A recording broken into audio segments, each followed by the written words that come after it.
Olá, meus amigos do Pódio Gol Rio, mais uma segunda-feira. Hoje eu estou um pouco chateado, um pouco triste, né? A segunda-feira nossa não tem a presença do Leandro. O Leandro teve alguns compromissos, me deixou aqui sozinho.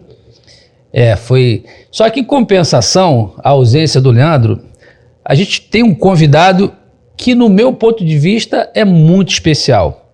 Primeiro, já vocês vão saber algumas ações dentro do esporte praticada na sua gestão, mas eu recebo hoje aqui, né, o Renato de Paula, foi até pouco tempo presidente da SUDERJ, vê se eu vou falar tudo direitinho.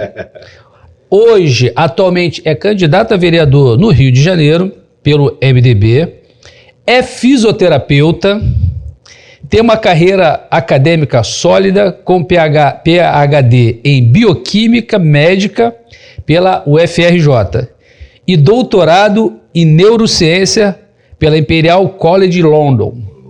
Estou indo bem? Perfeito. Ele defende pautas ligadas à inclusão social, justiça, respeito e tem uma candidatura apoiada por pessoas que tenham a visão de construir uma cidade mais dinâmica, acolhedora para todos. Defende algumas causas bem especial, mas ele não veio aqui para falar de política, não. Ele veio aqui para falar de esporte. E antes da gente falar um pouco da sua gestão dentro do esporte, eu vou pedir para que ele se apresente aqui para a galera que está nos assistindo. E aí daqui a pouco a gente vai bater uma bola aí. Vamos ver se você só conhece do futebol a parte fora do gramado. A gente vai testar, ver se você conhece alguma coisa dentro do gramado também. Seja bem-vindo aí, Renato. Rapaz, eu sou o famoso amigo do Rogerinho. Tá bom. Que bom tá aqui, que bom tá batendo esse papo no Pódio Gol Rio. Eu acho que o Rio de Janeiro, ele resgata através do futebol a boa fama. Eu fiz meu doutorado na Inglaterra, como você disse, e chego lá, quem levou o Brasil pra fora foi o futebol. Depois a gente descobriu que tem cultura, que tem a beleza que tem na natureza, nas pessoas, mas o futebol foi o grande motor de empatia com o Rio de Janeiro. E a gente acabou de passar por uma Olimpíada e uma Paralimpíada que reafirma isso. Aonde o Brasil chega o esporte. Onde tem esporte tem Rio de Janeiro, e falar do futebol carioca é falar do DNA do Brasil. Porque se tem futebol em São Paulo, se tem futebol em Minas, se tem futebol no Rio Grande do Sul, o DNA é aqui. Com certeza. Começou aqui. E se tem Olimpíada e Paralimpíada, começou aqui. Então eu tenho muita vontade mesmo de dizer que o Rio de Janeiro tem um DNA, esse DNA se chama esporte, esse DNA se chama futebol. Se tem um DNA, tem um corpo. Esse corpo são os times e as torcidas do Rio. E se tem um corpo, tem uma casa. E a casa é o Maracanã. Ah, com certeza. Pronto, chegamos na sua casa. Mas antes de falar da sua casa, o Maracanã, tu tem alguma intimidadezinha? Jogou futebol? Joga tuas peladinhas de vez em quando? Cara, eu joguei muito. Joguei na rua, minha peladinha de tirar tampão do dedão, clássica. Eu era um gordinho. E, pra não me deixarem de fora, me botavam pra agarrar. Aí papai, um tempo, foi vereador da cidade. Aí foi o dono da bola, né? Então, aí eu jogava, porque... Faixa de capitão, camisa 10. Tudo. É o filho do Otoni, meu irmão, vamos jogar. Então as coisas melhoraram nessa época. Futebol, pra mim, sempre foi uma paixão. Então... Na Inglaterra não consegui fazer um grupo de peladeiros, era uma galera mais intelectual, mas assim que eu retornei ao Brasil, voltei, e eu tenho um grupo de pelada chamado Resenhada. Todo sábado a gente se reúne para resenhar. É um grupo de médicos, advogados, fisioterapeutas aqui do Rio de Janeiro, que joga aqui no Barra Deck, ou em algum condomínio aqui da Barra da Tijuca, Santa Marina, para poder ter um motivo de estar junto. O futebol é o pretexto. E agrega, né? Agrega para sair de casa, agrega para rir, agrega para distrair a mente. A gente está falando antes aqui de entrar no ar, que a gente está no Setembro Amarelo, tem que falar de saúde mental. Com certeza. O esporte praticado é uma terapia e o esporte assistido também é remédio. Bem, eu sei que você é um apaixonado por futebol e é um apaixonado pelo Rio de Janeiro. Você tem um time no Rio que você torce? Se torce, prefere falar ou prefere não falar? Eu, quando era presidente da Suderj, eu costumava dizer que meu CNPJ não tinha time. Que eu era do Estado, tinha que cuidar de todos e equânime, né? De forma igual. Mas, agora, quando eu tô com o CPF de novo, eu sou Flamengo. Não dá para negar, é mais forte que eu. Então, eu sou tão Flamengo que eu não escondo dos vascaínos, não escondo dos tricolores e do botafoguense. Pra você ter uma ideia, as minhas alegrias com os outros times é quase do mesmo tamanho que a minha alegria com o Flamengo. Eu torço pelos times do Rio. Eu tenho uma relação muito boa com o Mário Bittencourt no Fluminense. Quando eu fui presidente da Suderj, eu homenageei o Fluminense do ano passado como grande time do Brasil, arrebentou. Então, colocamos como melhor técnico, como melhor gestão, como jogadores de revelação. Fizemos o Suderj em forma glória do esporte, lá no Teatro Municipal. Então, tive uma excelente relação com o Fluminense.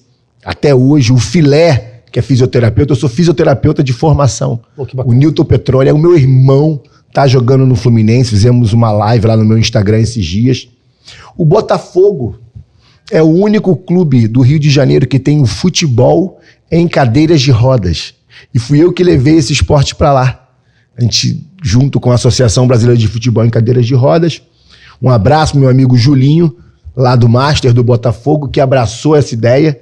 E hoje ele comanda o futebol em cadeiras de rodas do Botafogo Futebol Clube. Pô, que legal. Então é muito legal. Mas você não tem ideia do quão legal é. Se você mexe só o dedinho, porque você tem uma doença grave, que seus músculos não mexem, mas se conseguir fazer isso, você já toca um joystick de uma cadeira automática. Essa cadeira tem um guarda-rail, né, na frente, que seria a chuteira. Meu irmão, e aí o pau canta. Solta uma bola um pouco maior para poder a cadeira chutar, e aí é igual qualquer futebol. É cadeira batendo em cadeira, é goleiro xingando bandeirinha, é torcedor xingando juiz. Futebol é essa paixão, né? Totalmente inclusivo, né? Totalmente inclusivo. E o Vasco... Eu ia falar isso. E o Vasco?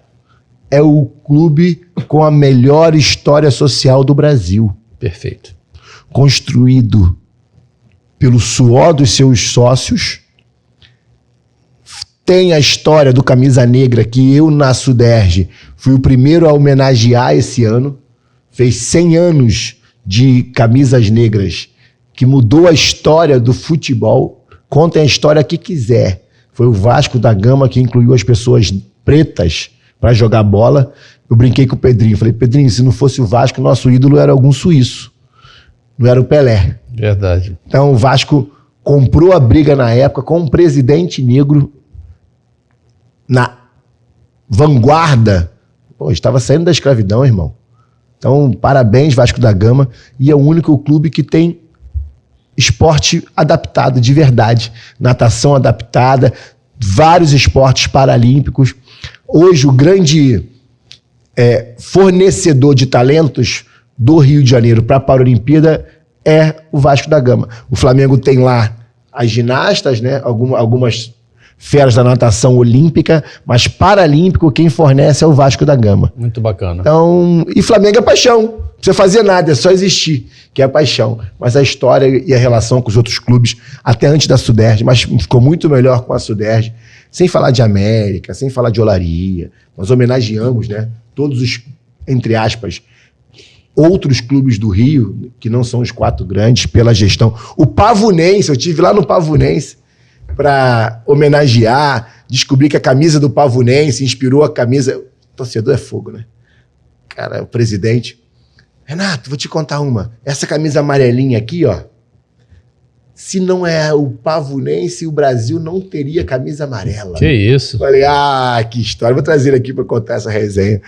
E então o Rio é isso. Por isso que eu te disse no início, Rogerinho. É o berço do futebol e do esporte do Brasil. Quando a gente pensou em fazer o convite para você, era justamente pensando nessa ideia. O Pod Go Rio surgiu com a ideia de falar do desempenho dos times do Rio de Janeiro nas respectivas competições. Então, o desempenho dos times do Rio no Campeonato Brasileiro, na Copa do Brasil, na Libertadores e nas competições seguintes, né? E a gente, quando eu falo assim que você foi um cara escolhido a dedo para o programa de hoje, é porque é o seguinte, a gente vê o bom momento do futebol do Rio de Janeiro. E aí quando se fala no bom momento do futebol do Rio de Janeiro, dentre os 10, vamos falar dentre os 10 maiores times do Brasil, Flamengo, Botafogo e Vasco foram os times que mais fizeram investimento. Quer dizer, acertadamente, de alguma forma, fez algum tipo de parceria comercial, principalmente através de SAF, né, que foi o caso do Botafogo, que tem dado muito certo, com o texto. Com todas as problemáticas, a Seven, de alguma forma, investiu no time do Vasco e a boa gestão do Flamengo. Além do mais, nunca na história tivemos 3 times do Rio na Libertadores. E na fase que está atualmente, continuam os 3 times do Rio de Janeiro. Você tem lá o Flamengo, o Botafogo e o Fluminense representando o Rio de Janeiro. Na Copa do Brasil, Vasco e Flamengo passam e existe uma possibilidade dos dois fazerem uma final. Agora, você imagina, esse ano, o Rio de Janeiro ter final da Copa do Brasil, Flamengo e Vasco, e final da Libertadores. A possibilidade de Fluminense e Botafogo não dá, porque eles acabam que caem num chaveamento e eles podem se enfrentar antes da final, mas pode ser um dos dois com o Flamengo, se o Flamengo passar em toda a fase. Então, você imagina você ter uma final de Copa do Brasil com 2 times do Rio e uma final de Libertadores com 2 times do Rio. Que alegria. É um ano histórico. É um ano histórico. E um dos 4 campeão brasileiro. Você imagina isso? Eita, eu acredito, tá? O Rio de Janeiro voltou, ou tem voltado a ser o dono do futebol no Brasil? Eu acho que voltou. Voltou. São Paulo não tem essa força toda mais. Corinthians está sendo desrespeitado pelos próprios dirigentes. Santos não se ouve falar. Segunda divisão, né? Caiu, né? Só Palmeiras, filho. Só Palmeiras. Voltou. Ano que vem pode ser diferente? Pode. Mas esse é o ano dos times do Rio. Não tem o que dizer. 2024, proteste o que quiser, dona Leila, né? E quando você fala, desculpa te interromper, só para agregar. E se você for falar em Palmeiras, que esse ano também não é o ano do Palmeiras, que já foi eliminado na Copa do Brasil e da Libertadores. Não dá. Eu acho que a gente precisa entender é que essa pseudo-hegemonia, um sonho que não vai ficar para clube nenhum. Eu acho que a hegemonia tem que ser de gestão.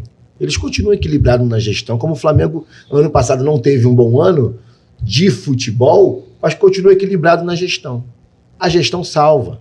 Eu falo isso como gestor. Eu sou um gestor empresário e fui um gestor na frente das minhas empresas que, felizmente, hoje andam sem mim. Né? Estou mais distante, as empresas continuam. E fui um gestor no Estado. A gestão faz o serviço acontecer, como no futebol. Que bom que nós estamos saindo dessa fase amadora, onde os gestores eram uns apaixonados, né?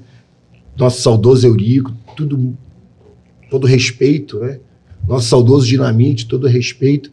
Mas hoje o futebol pede gente do tamanho do futebol. Gente que sabe de gestão, sabe de números e vai deixar o torcedor torcer. O torcedor é um apaixonado. Então, se a gente fosse viver das tripas do torcedor, não sobrava um técnico, não sobrava um jogador, não sobrava um dirigente. A direção tem que saber que está dentro de um caminho, dentro de uma meta, dentro de uma disciplina. Eu acho que disciplina é a palavra desse ano para os times do Rio. Tanto para os atletas... Dentro e fora de campo. Teve um episódiozinho do Fluminense que eles foram punidos, que também é disciplina, né? Sim, sim. Então, acho que não se vê a farra. Os jogadores vinham para o Rio e já tinha aquela fama. Ih, vai para o Rio. Já era, vai se perder. É verdade. Chegar no Rio e no Duras. Esse aí só pode jogar em São Paulo, como se o sério fosse São Paulo. E agora eu sou um apaixonado pela cidade do Rio de Janeiro.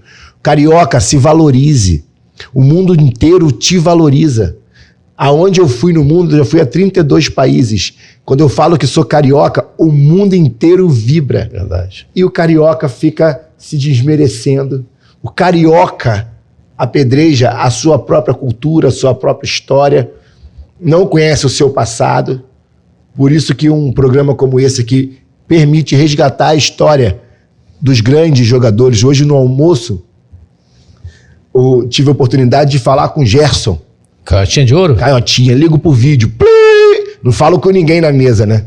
Aí o Canhotinha atende. Fala, Renatão! Eu falo, peraí que tem um cara que disse que jogou aqui. Eu tava com um jogador do Fluminense. E aí foi aquela emoção. Eu faço porque eu sei o tamanho do Gerson. Eu sei um tamanho de um Zico. Eu sei um tamanho de um Leandro que tá aqui com você. São pessoas que parece que o tempo passa, a nova geração tá inventando a roda. Verdade. Ah, filhão, tem muito que aprender. Eu acho que é o que falta na seleção brasileira. Talvez a gente fale de seleção. É alguém maduro lá pra falar assim, molecada, não é milionário que ganha jogo, não. É o que tem mais vontade. Quando o assunto descamba para lá da seleção, eu e o Leandro, a gente fica até muito... né, não gosto nem de debater, porque o que a gente vê que não tá dando certo, que não tá legal, que não tá bacana, e a gente sempre tenta buscar os porquês, né? Porque nós, como brasileiros, assim como estamos vendo o futebol carioca cada vez melhor, a gente também quer ver a seleção voltar, né? E aí o Leandro fala muito disso. Rogério, acabaram os campinhos de futebol. As crianças hoje, elas não têm oportunidade de, quando vai treinar no clube, os treinadores não deixam nem dar o drible. Nós estamos prejudicando o futuro. Talvez, a gente fez um prognóstico aqui num programa recente, talvez o Brasil não gere mais craques. Olha que loucura. Talvez o Neymar seja o último grande craque gerado no Brasil. Se você for olhar lá pelas premiações dos melhores do mundo, desde 2004 que a gente não indica ninguém. Então, assim, seleção... hoje o programa tem um quê diferente, porque assim, além de eu ter trazido um camarada que acrescenta muito no conteúdo de conhecimento acerca do que a gente está falando, que é o futebol, a agenda do camarada também é muito corrida. E eu vou... Nem tanto. Eu vou... As pessoas precisam conhecer um pouco do que você fez, do seu trabalho, e eu preparei algumas perguntas para você. Bom. A gente hoje vai falar menos das partidas em si, do que ocorreu no final de semana, mas a gente vai falar de futebol, de Rio de Janeiro. Bem, vou começar falando sobre Suderj. Quais foram os principais desafios e conquistas durante o seu tempo como presidente da Suderj? O desafio foi olhar o Google, quando me convidaram, falar assim, o que é Suderj? Aquela curiosidade da tecnologia, né? Sabia do Suderj Informas, queria saber o tamanho da Suderj. Cardinho, só apareceu notícia ruim. Só gente dizendo que ex-presidente foi preso, ex-presidente impugnado, Ministério Público. A fama não era boa da Suderj, infelizmente. Deputado que era dono da Suderj preso. Então eu falei, é uma chance então de mudar essa administração. Mas eu sabia que o desafio de uma administração que já estava acostumada a não trabalhar é difícil. Então o que eu pedi ao governador é me dar liberdade de montar minha equipe. Ele me deu. Então me cerquei de gente técnica. Eu levei o vice-presidente meu à época, o Marcos Santos, que era gestor de grandes multinacionais de petróleo, foi o presidente da Associação Brasileira de Futebol em cadeira de rodas, essa que eu estava te falando. Levei o Marco Túlio, já foi dirigente do Fluminense, do Flamengo, é um irmão que a gente tem, para ser o diretor jurídico. Então eu fiz ali um quarteto muito forte, finalizando com o Clodoaldo, meu querido Clodoaldo, o tubarão olímpico, que é um cara que conhece de esporte adaptado como ninguém. Então, com essa turma, eu falei, eu preciso ouvir quem procura a Suderj. E por sorte minha, eu ainda era vice-presidente. Uma das primeiras pessoas a me procurar foi uma mãe que o sonho dela era entrar com crianças autistas dentro do Maracanã. Filho dela. Tenho 2 filhos. Falei assim, olha, eu estou entrando agora na vida política, mas eu sei que eu não posso, por ética e por lei, atender pessoas no CPF. Eu estou aqui para servir a sociedade. Se cada um trouxer seu pedido, é egoísta demais. Mas se esse for um pedido de uma associação, de um conjunto de mães, traz para mim. Aí aquilo ali já me inspirou a fazer o Maracanã Azul. Foi meu primeiro grande projeto. Que legal. Que é, no mês de abril, a gente para, todas as partidas ficam azuis. A FERJ e o Maracanã entraram nessa parceria. E as torcidas seguram balões azuis para conscientizar sobre o autismo. Isso foi tão grande que a gente conseguiu, na final última agora, Nova Iguaçu e Flamengo, os jogadores entraram com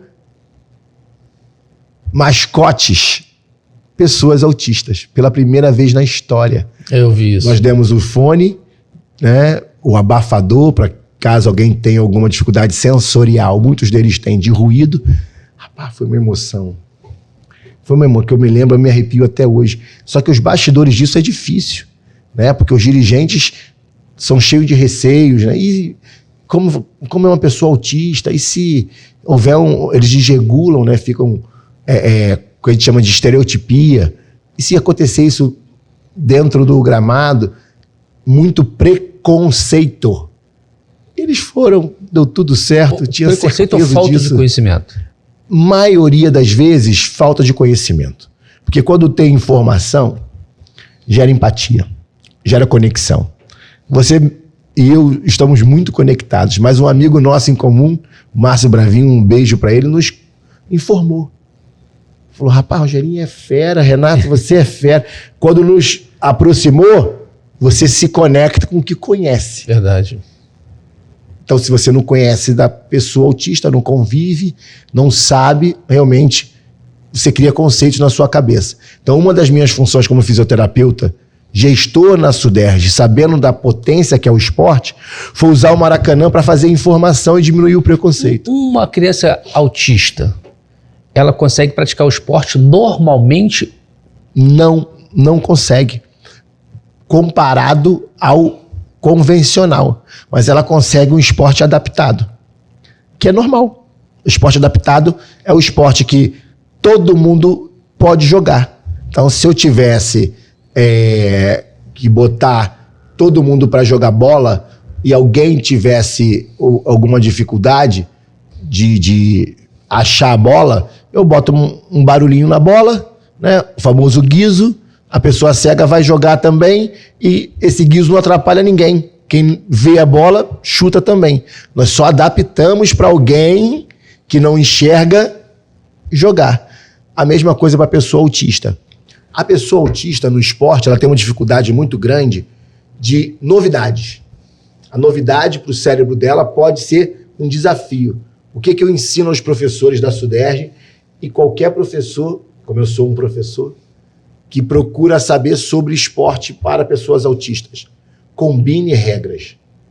Olha, Matheus é o jogador. Você vai chegar, vai ter que ir pro vestiário, vai trocar de roupa. Depois de trocar de roupa, você bebe sua água. Depois de beber sua água, você entra em campo. Quando entrar em campo, você vai ver o adversário. Verá o início da partida. Respeite o juiz. Respeite o seu treinador. Você vai fazer gol lá. Não deixa fazer gol aqui. Entendeu as regras? Entendi. Ele cumpre. Interessante. Porque é combinado. O problema é que eles soltam em campo e falam, é inclusão, se vira aí. Puxa. Aí não tem como. Não vai dar certo. O garoto não sabe o que fazer. E às vezes tem que explicar várias vezes. É vontade. Rapaz, nada segura uma vontade de fazer o bem, de servir. O que o esporte, de uma forma geral, a gente está falando de crianças especiais, mas o que o esporte, de uma forma geral, aí você vai incluir aí deficientes, você vai incluir pessoas de baixa renda, você vai incluir toda a sociedade. O que ele é de transformador na vida das pessoas? Dá uma olhada nos seus grandes astros do mundo do esporte, principalmente os coletivos, basquetebol, futebol, próprio voleibol, nos Estados Unidos ou no Brasil. A maioria das vezes é alguém de periferia, é o primeiro rico da família ou o primeiro a ter sucesso na família. O esporte, quando ele chega, uma pelada te dá uma noção de pertencimento, você faz parte daquele grupo, menos abandonado, você tem menos chance de se drogar, ou se drogar, você tem menos chance de se viciar. Você tem senso de grupo, você sabe que não pode fazer as coisas sozinho, vai ser crucial quando você for trabalhar. Aqui nós temos uma equipe, né? Estamos nós dois aqui, mas tem uma equipe nos ajudando. E ninguém é mais importante que ninguém, cada um está fazendo a sua função. Numa pelada, você tem ideia do sistema recompensa. O que é o sistema recompensa? Eu podia escolher uma droga potente e sentir um prazer enorme. Só que esse prazer vai acontecer depois do podcast também. É verdade. Parou a vida, viemos aqui, nos esforçamos, ensaiamos, deu certo. Só que dá mais trabalho. O gol dá trabalho. Comemorar dá trabalho no esporte. A droga é mais rápida. Quando você ensina isso, fala assim, olha, ali dá prazer, eu até te entendo, mas aqui também tem prazer. E ainda, perdão, o senso de respeito. Numa pelada você tem um árbitro, que é alguém maior que você, que vai ter que ser respeitado. Olha o que o esporte, uma pelada não faz. Disciplina, né? Com um jovem.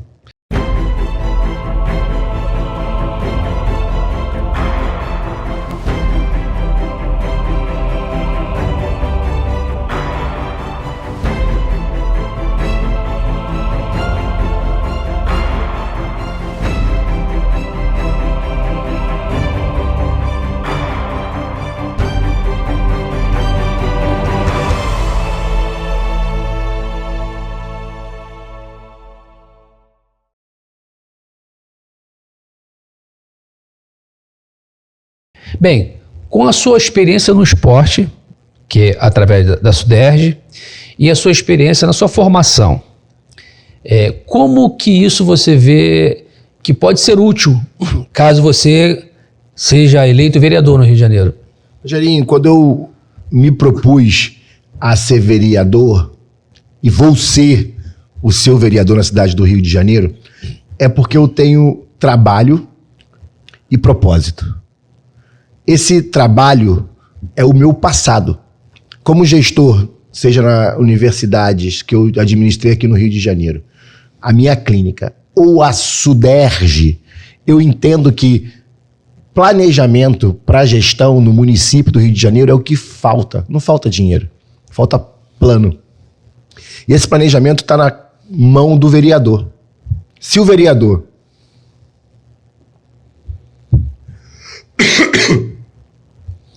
e esse planejamento está na mão do vereador. É o vereador que está na rua, está na ponta, sabendo o que a população precisa. O vereador que escuta. Então, pelo que eu fiz na SUDERJ, pelo que eu fiz na iniciativa privada, eu me vejo pronto hoje para servir a população. E eu saio, Rogerinho, da minha zona de conforto. Eu tenho sucesso acadêmico, eu tenho sucesso como fisioterapeuta.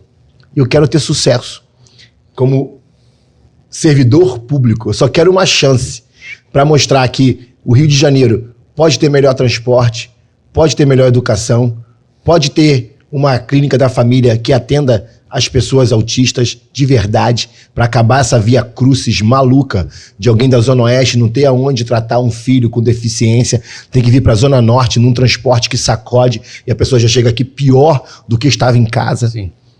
Para ter uma facilidade, eu sou um servidor, eu facilito a vida das pessoas, é o que eu mais amo fazer, de tirar um LOAS, que é um direito mínimo que uma mãe tem. Então, essa minha gestão me permite ter um norte, é cuidar das pessoas mais vulneráveis, com ou sem deficiência, e ter uma ferramenta, que é o esporte, irmão. Como eu estava te dizendo, o esporte, ele muda o RH. O RH que ia para o crime, que ia para o descaminho, vem agora para a sociedade e a gente não perde talento. Deixa eu te fazer uma pergunta que eu percebo. É um sentimento de alguém que, naquela ponta ali de gestão, de mandato, eu não tenho. Eu percebo muitos projetos sociais espalhados em todo o estado do Rio de Janeiro, mas a percepção que eu tenho é que elas têm sempre uma relação política. O resultado é o que menos importa.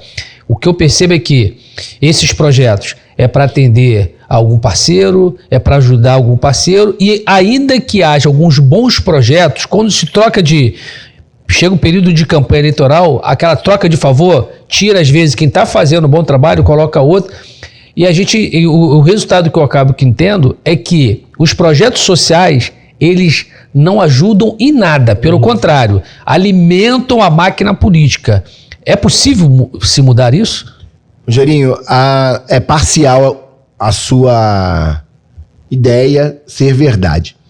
Porque são os projetos sociais que modificaram a vida de muita gente.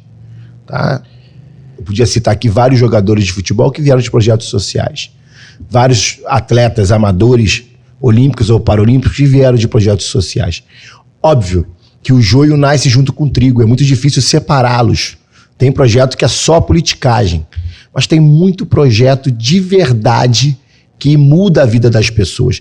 E o Estado tem que entender que ele não consegue fazer tudo. Tem que fazer parceria com bons projetos.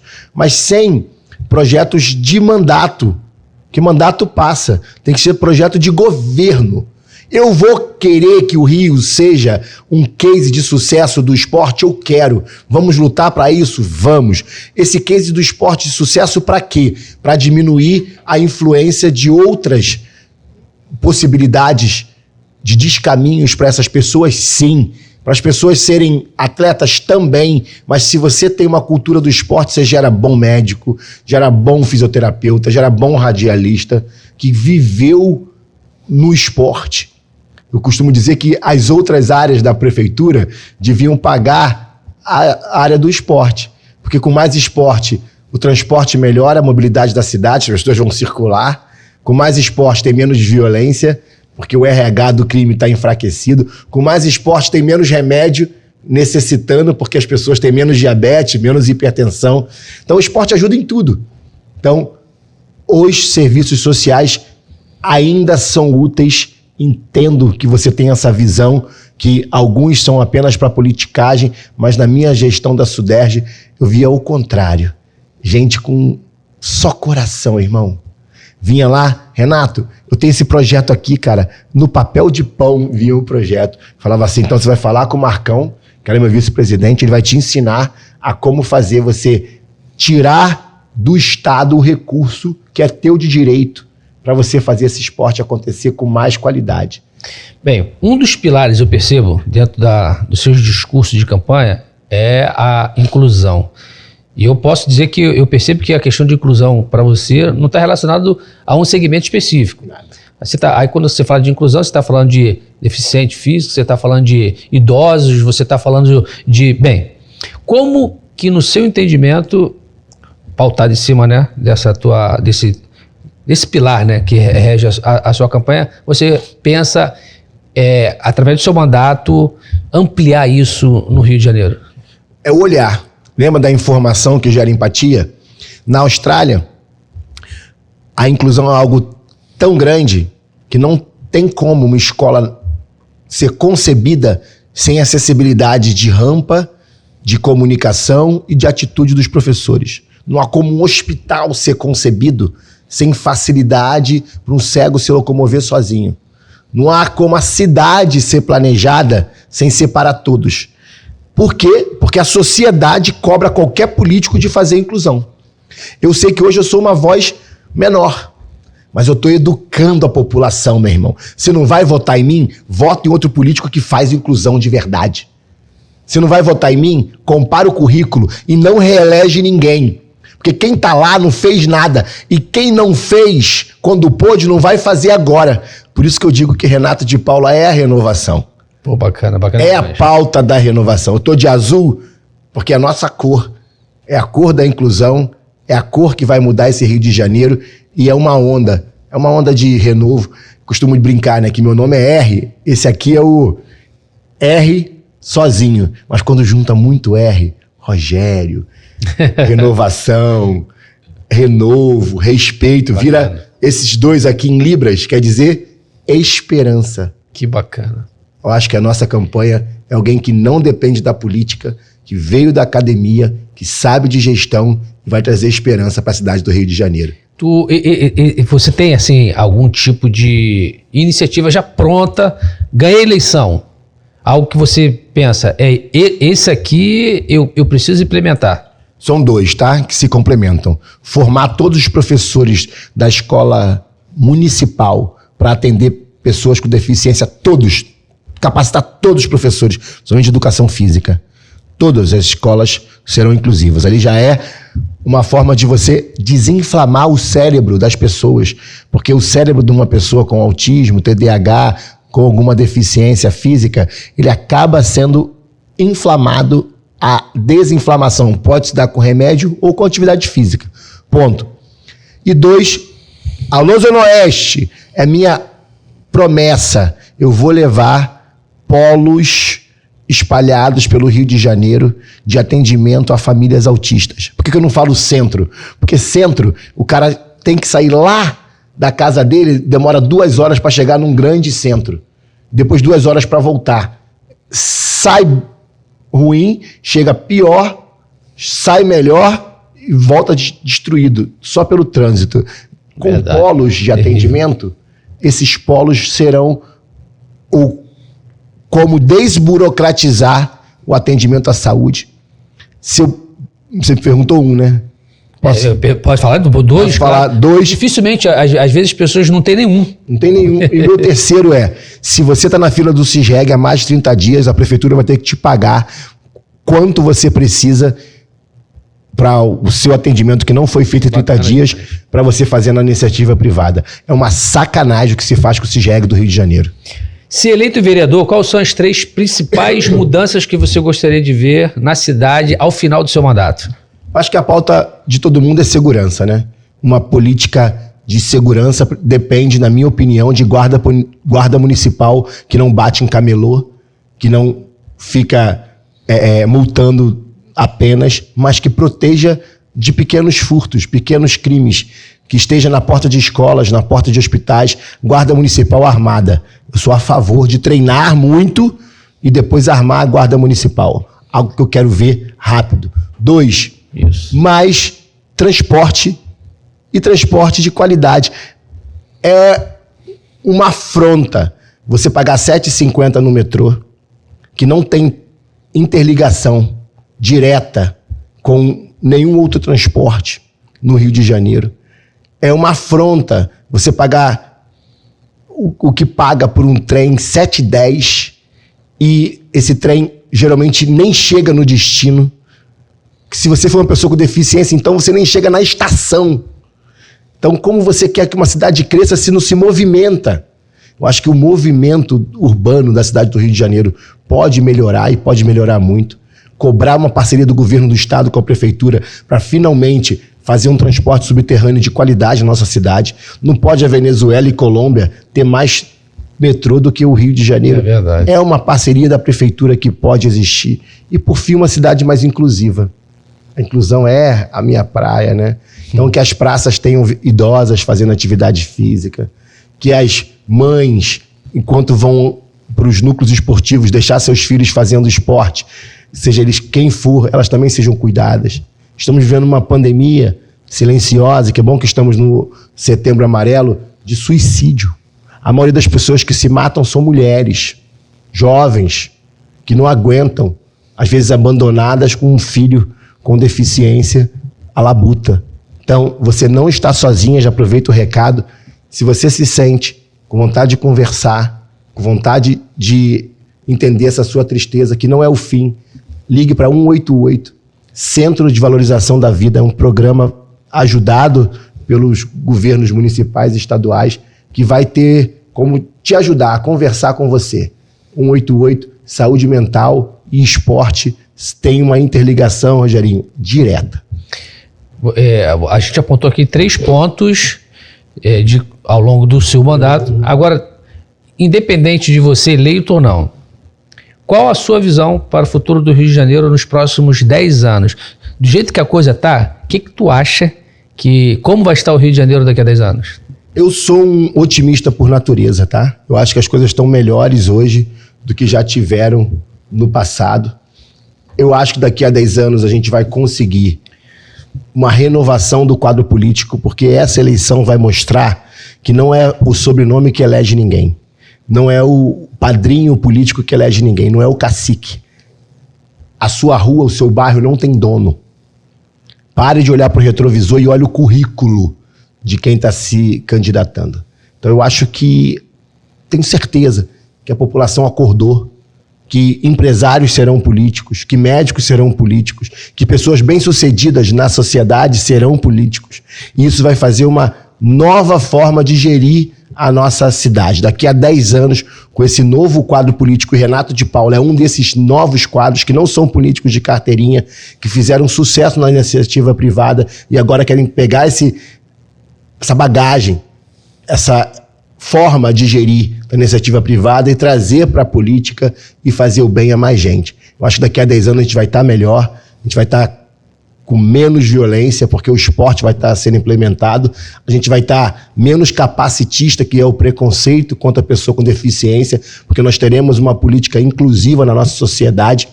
E eu falo isso porque eu vou ser eleito e vou ser um dos que vou fazer o Rio de Janeiro daqui a 10 anos ficar melhor. Tira onda, cara. Fera, 7:10. Cabe mais alguma coisa ou não cabe? Então, na verdade é o seguinte. Em relação ao Sudeste, acho que eu deixei de abordar isso, que era pro início, mas eu posso jogar isso aí na edição.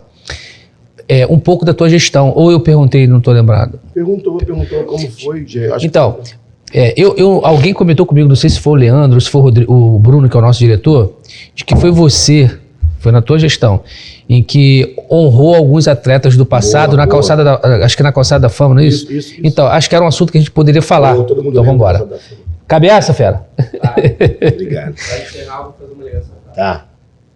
Bem, durante a sua gestão, quando eu falo a questão de inclusão, e você não deixa ninguém de fora, né? Seja do mais sã, né, ao que mais debilitado, né? Você não esqueceu de valorizar os grandes jogadores do passado. Isso repercutiu bastante. A gente aqui chegou a comentar algumas vezes no programa, sem saber que tinha sido você, o reconhecimento de alguns jogadores. Como é que foi isso? Rapaz, era uma política de troca de favor entre empresário e jogador, antes de eu chegar, que me deixava entristecido. Então nós fizemos um comitê onde a vida pessoal, a vida em campo e o que fez dentro do Maracanã pesou. Então a vida social, a vida fora de campo do Vini Júnior foi a primeira, porque ele estava sofrendo e lutando contra o racismo na Europa, e quando ele veio para o Brasil a gente aproveitou junto com a Alerj e eternizamos no mesmo dia que foi assinado a Lei Vini Júnior, que é a lei que para o jogo de futebol se houver um caso de racismo no Rio de Janeiro. Meu pai, deputado Antônio de Paula Pai, é um dos autores dessa lei. Eu pude eternizar o pé do Vini Júnior na calçada da fama. Foi um golaço, golaço. Logo depois eu faço uma homenagem às mulheres. Eu sou a gestão que criou o Suderj delas, que aumentou o efetivo de mulheres, porque mulheres eram assediadas e ninguém dava valor a esse assédio. Então, com mais mulheres no estádio, policiais, isso diminuiu muito estatisticamente. Eu homenageei a Delma Gonçalves. Que legal. A Pretinha, a maior jogadora da história das Olimpíadas. Uma jogadora super reconhecida no mundo e só tinha uma jogadora até então reconhecida na calçada da fama, que era a Marta. Então, e tem até outras ali da Pretinha, né? Mas tem várias outras, é que eu não tô mais lá. Mas tem várias outras. Formiga era uma que eu queria homenagear. Cristina, por exemplo. Cristiane, muita. Então, parabéns, mulheres. Parabéns, Pretinha. Logo depois, o Coração Valente. Caraca, esse não é fera. Jogou no Rio de Janeiro menos que muita gente, mas pela história no Fluminense e pelo caráter que foi um golaço, todo mundo comentou. No aniversário da Suderge, eu faço a homenagem ao meu amigo, hoje eu posso chamar assim, Zico.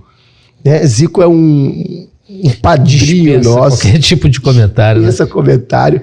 Zico fez 70 anos e a Suderge, comemorando os seus 76 anos, juntamos as duas datas e finalizei a minha gestão, meu último gol, eu acho que foi um golaço, foi papai Joel Santana. Outro fera de Ô, rapaz, vou almoçar com o Joel Santana semana que vem. Então, Joel, Adriana, que cuida da carreira dele, um beijo pra vocês. Eu vou te contar a última. Guarda, ou eu conto? Conta. Não tem nem como guardar. Quem tá vendo o programa já tá querendo saber. Pode gol em primeira mão. Eita. O próximo homenageado da Suderge, porque quem tá lá é um amigo meu, e o governador Cláudio Castro já autorizou, é nada mais, nada menos do que senhor professor Carlos Alberto Parreira. Pô, tá louco, Bem, fica muito claro o seu compromisso com pessoas, fica muito claro que você gosta de gente, né? Fica muito claro que além de um nível, né, capacidade de gestão, bem, são tantos atributos que a gente percebe que são muito positivos, né? A gente vê o quanto o Rio de Janeiro ganharia. O Rio de Janeiro ganha com a eleição do Renato de Paula como vereador. Chega de eleger pessoas sem compromissos ou que pensam para dentro, é algo muito pessoal e acaba que não tem compromisso com as pessoas. Então, eu fico muito honrado de recebê-lo aqui. Queria que você desse as suas considerações finais, até porque você tem um compromisso daqui a pouco e o seu assessor ali daqui a pouco vai pular com os dois pés no meu peito, vai dar daquele meu amigo Júlio Baiano com aqueles carrinhos. Então, suas considerações finais e somos muito gratos aí pela tua participação com a gente. Obrigado primeiro pelo Pod Gol Rio, pela essa ideia de valorizar a cultura do futebol e do esporte do Rio de Janeiro. Essa cidade que, como eu disse, eu amo, que tem tudo para ser novamente a capital mundial do esporte. E tenho a minha identidade, meu DNA inclusivo. Sonho que o Rio de Janeiro tenha um grande centro paralímpico de esporte novamente. Todo o esporte paralímpico hoje é em São Paulo. As pessoas têm que sair daqui para ir para o Comitê Paralímpico Brasileiro lá em São Paulo. Eu vou resgatar isso na Prefeitura do Rio de Janeiro como vereador. E a minha consideração você pode reclamar de tudo, da saúde, do transporte, da segurança, da falta de inclusão, menos você que vendeu o seu voto. Valorize seu voto. Vote consciente. Eu, quando atendo alguém como fisioterapeuta, eu nunca perguntei que time que é. Nunca perguntei se é de direita ou se é de esquerda. Eu só pergunto, você tá bem? Eu posso te ajudar em mais alguma coisa? Como você está? É isso que eu quero fazer como vereador. Perguntar a cada bairro, você tá bem? Como eu posso te ajudar em mais alguma coisa? Eu quero servir o Rio de Janeiro. Eu conto com o seu voto, conto com a sua torcida. Acompanha nas redes sociais, Renato de Paula RJ, para saber mais das nossas propostas. Obrigado, irmão. Obrigado por esse tempo. Tem um presentinho aqui do Que isso? É demais. Pode abrir aí. Obrigado. Como é que o nosso convidado... Arte e cor da Taquara. Já vou seguir e vou recomendar. Pô, rapaz! Não é por nada não, mas é da cor do meu time, tá? Fazer o quê? Obrigado. Vai ficar no escritório, na primeira prateleira. Tomar um cafezinho, não sei. O que você costuma... É o quê? Água mesmo? Cafezinho, sempre café. Obrigado, irmão. Então tá bom. A gente, o Pod Gol Rio, já cria um compromisso contigo pós-eleição, a gente se aprofundar mais acerca de futebol. Você que está em casa é real, tá? O convidado foi escolhido a dedo. Que bom, que bom. Vários políticos nos procuraram. Pô, posso participar do seu programa? Nosso programa tem compromisso com o futebol. Melhor, com o esporte. Até fizemos uma entrevista aqui recentemente com a Michele Meso. Ela é campeã de fisiculturismo, uma mulher. E tem uma lutadora de jiu-jitsu da Baixada que teve nas Olimpíadas. Alguém me deu essa informação. Que tá, então, a gente valoriza bem o futebol, mas é um programa que fala de esporte, de uma forma geral. E a gente sabe da tua ligação com o esporte. Volto com certeza, irmão. E aí a gente vai se aprofundar. Com certeza. Eu sei que tem muitas coisas eu tinha aqui dezenas de perguntas para fazer em torno do esporte, a gente não pode fazer. Então, obrigado aí mais uma vez pela sua participação. Pode Gol Rio a partir de hoje, segunda-feira, horário novo, 19 horas. E na próxima segunda, Leandro de volta e um convidado que a gente sempre tem trazido, um artista e um outro jogador de futebol. Mas por conta dessas correrias aí dos últimos dias, a gente não conseguiu hoje nem estar o Leandro aqui, nem um convidado. Mas o que valeu foi a sua presença. Eu não sou Apolinho não, mas deu pra jogar sozinho. Você jogou bem, jogou bem. Vamos! Um abraço, gente. Fica com Deus.